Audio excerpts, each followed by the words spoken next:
Thank you, Mr. Toastmaster, fellow Toastmasters. Believe it or not, I ran and led my first business at age 7. It was a fast food grocery store combo, and I had 2 very loyal employees named Mom and Nana, and I also had a cash register that sang a little tune every time I swiped the chunky fake plastic credit card to make a purchase. Now, one thing really cool about this grocery store is that it taught me leadership. At first, I thought leadership was telling everyone what they were supposed to do. Mom, we need more food. Nana, we need more money. But in reality, I learned very fast from both of them that leadership was not just telling people what to do, but it's taking those styles and knowing how to use different styles to become a better leader. As many of you know, the second level of Pathways has you learn what your leadership style is by taking a quiz and then presenting about them. Now, one thing I learned by taking this quiz was that the 3 main leadership styles that I had are the ones that I have used throughout my life. And because of that, I saw that you can take the different leadership styles and learn a lot from them and grow and become a successful leader. Besides my failed grocery store attempt at age 7, I also had a leadership opportunity when I was a camp counselor throughout high school.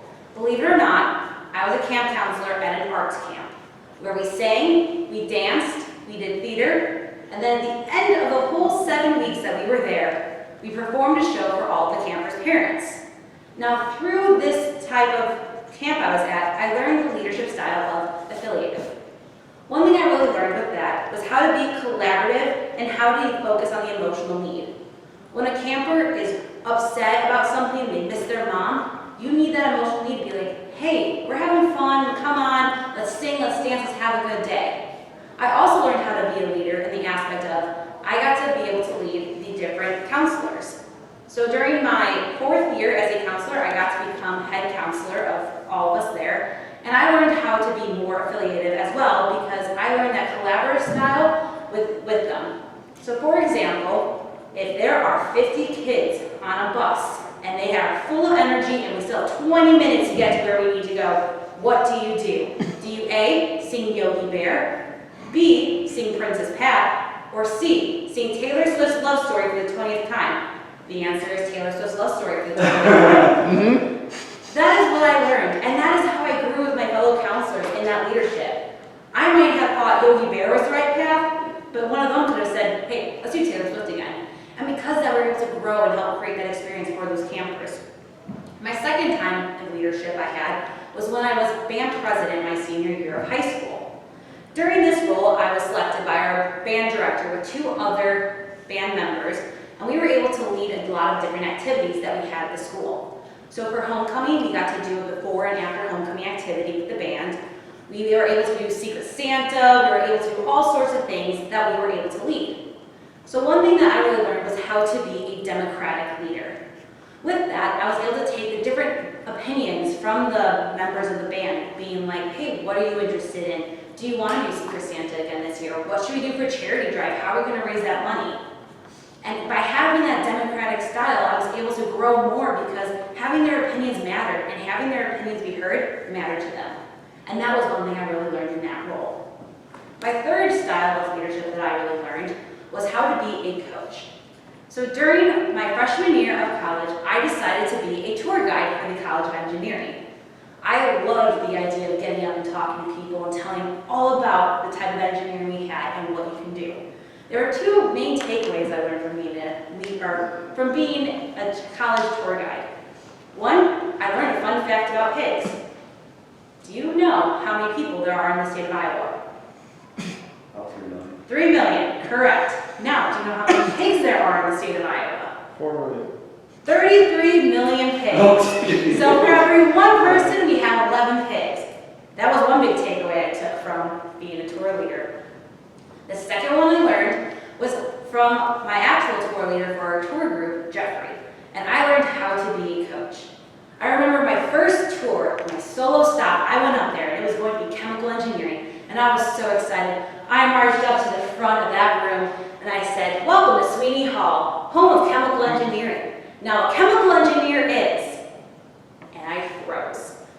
Deer in the headlights look. I I looked directly at Jeffrey, help me, like, what do I do? And he came in, swooped in, knew exactly how to pick up where I left off, which wasn't hard, but he knew exactly what to do. And then afterwards, he coached me through it, said, hey, this is what you need to do for next time. And I learned from him the importance of that and how it really impacted me. So when I became a tour leader a couple years later, I learned that style. I knew what it was like to challenge people. Put them out of their comfort zone, but let them know that I'll be there to catch them if they fail. And let them have that chance to experience that. And that was a leadership style that was really important to me. From these different leadership styles, taking this quiz, I saw that there are a lot of pros, like I mentioned, throughout these different styles of leadership.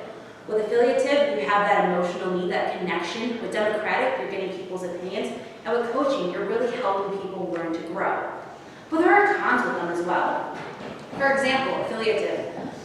You might have people that don't like your negative feedback, and you have a hard time giving negative feedback. I know for me, I'm trying to be a positive person most of the time, so when it comes to giving negative feedback, it can be hard and uncomfortable for me. So that's one part of leadership I have to be able to learn and adapt with. With democratic leadership, sometimes people might not have that knowledge you need to make those opinions that need to be done. So sometimes they might not have that background knowledge that you need. So that's one thing I have to learn how to grow. And then with coaching, people don't want to change. So you can't really coach them if they don't want to change that. But with that, I'm able to learn that with leadership, you can develop your own Frankenstein style of leadership and take the pros and learn from the cons of all the styles and really become your own successful leader. Through the quiz, I really learned about those leadership styles and how I can adapt with them. When I was 7, I thought leadership was telling people what to do. In high school, I thought leadership was making people happy. And then in college, I learned that leadership could be giving people the skills they need to become successful in who they are. With this, I really learned that leadership is overall how you want to make it. You can really learn how to adapt and change your style, and that's one thing I really want to keep trying to do. I believe that anyone can lead, you just have to be willing to learn. Thank you. Thank you. Topic master, syllabus masters. This is evaluation about Rebecca's speech. The topic was learning to lead. It was a bunch of information in her speech. She gives the speech in very good pace. It's not too fast. I will not say too fast to contain that large amount of content in it, but it's definitely good amount of content and everybody can understand. That's a good part of it. The start was very good. The speech start was very good so that she can connect with the audience, especially that incident she mentioned about her first 2 customers being mom and dad. That makes the connection with all of the audience, and everybody was forced to have attention what she is delivering. Very synchronous physical gestures, as always. She has whatever she is delivering, the speech content, she has physical gestures synchronous to the content. And from the beginning, I never saw that she lost the gestures. She had from the start, in the middle, as well as the beginning. Perfect pauses, whenever required. For example, in between she threw questions, what, how, which, etc., etc. But there were perfect pauses in between and at the end of those questions, bombardment of 3 questions or 4 questions, there was perfect pause. That makes lot of impact of your speech in your delivery. Again, she ensured that her audience is perfectly connected because in the middle of the speech, she asked a couple of questions. Those questions were not very hard, like you cannot guess what audience knows. She asked very simple questions and forced audience to give the answers. Everybody was part of those questions, and they again became tightly coupled with the speech.